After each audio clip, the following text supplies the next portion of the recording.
ಇದರ ಜನತೆಗೆ ಸಮಸ್ತ ಸೂರ್ಯ ನಮಸ್ಕಾರ ಪರಿವಾರದಿಂದ ಹೋಲಿ ಹಬ್ಬದ ಶುಭಾಶಯಗಳು. ಈ ಹೋಳಿ ಹಬ್ಬ ರಂಗಿನ ಹಬ್ಬ.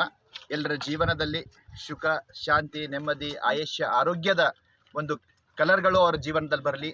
ಈ ಒಂದು ಹೋಳಿ ಹಬ್ಬದ ಸಂದೇಶ ಏನು ಕೊಡಕ್ಕೆ ಹೋಗ್ತೀವಿ ಅಂದರೆ, ನಾವು ಸಮಸ್ತ ನಾಡಿಗೆ ತಮ್ಮ ಆರೋಗ್ಯದಲ್ಲಿ ಒಂದು ಸುಧಾರಣೆ ತಂದ್ಕೊಳ್ಳಿ, ನಿಮ್ಮ ವಿಚಾರಗಳಲ್ಲಿ ಸುಧಾರಣೆಗೆ ತಂದ್ಕೊಳ್ಳಿ.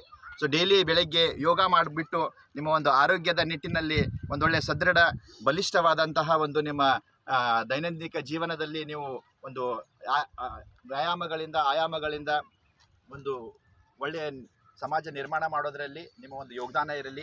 ಮುಂದೆ ಬರುವ ದಿನಗಳಲ್ಲಿ ನಿಮ್ಮ ಒಂದು ಈ ಹೋಳಿ ಹಬ್ಬದ ನಮ್ಮ ಸೂರ್ಯ ನಮಸ್ಕಾರದಿಂದ ಒಂದು ಸೂಚನೆ, ಒಂದು ಸುದ್ದಿ ಏನಂದರೆ, ತಾವೆಲ್ಲರೂ ಒಂದು ಆರೋಗ್ಯದಿಂದ ಇರಬೇಕು. ಒಂದು ಸಮಾಜದಲ್ಲಿ ಒಂದು ನಿಮ್ಮ ಪರಿವಾರದ ಪ್ರತಿಯಾಗಿರಲಿ, ನಿಮ್ಮ ಒಂದು ಸಮಾಜದ ಪ್ರತಿಯಾಗಿರಲಿ, ಆರೋಗ್ಯದಿಂದಿದ್ದಾಗ ಮತ್ತೆ ಏನಾದರೂ ಬದಲಾವಣೆಗಳು ತರಲಿಕ್ಕೆ ಸಾಧ್ಯ. ಸೊ ಎಲ್ಲರಿಗೆ ಮತ್ತೊಮ್ಮೆ ಮಗದೊಮ್ಮೆ ಹೋಳಿ ಹಬ್ಬದ ಶುಭಾಶಯಗಳು. ನಿಮ್ಮ ಎಲ್ಲ ಏನೇ ನಕಾರಾತ್ಮಕ ಭಾವಗಳಿದ್ದರೂ ನೀವು ಹೋಳಿಯಲ್ಲಿ ದಹನ ಮಾಡಿದ್ದೀರಿ ಅಂದ್ಕೊಂಡಿರ್ತೀನಿ. ಸೊ ಅದು ಮತ್ತೆ ಒಂದು ಹೊಸ ಉಗಮವಾಗಿರಲಿ, ಒಂದು ಹೊಸ ಒಂದು ಸಾಮ್ರಾಜ್ಯ, ಒಂದು ಹೊಸ ಉನ್ನತಿಯಾಗಿರಲಿ ಅಂತ ನಾನು ತಮ್ಮೆಲ್ಲರಲ್ಲಿ ಪ್ರಾರ್ಥಿಸ್ತೀನಿ. ನೀವು ಏನು ಬಗ್ಗೆ ಕಲರ್ ಬಗ್ಗೆ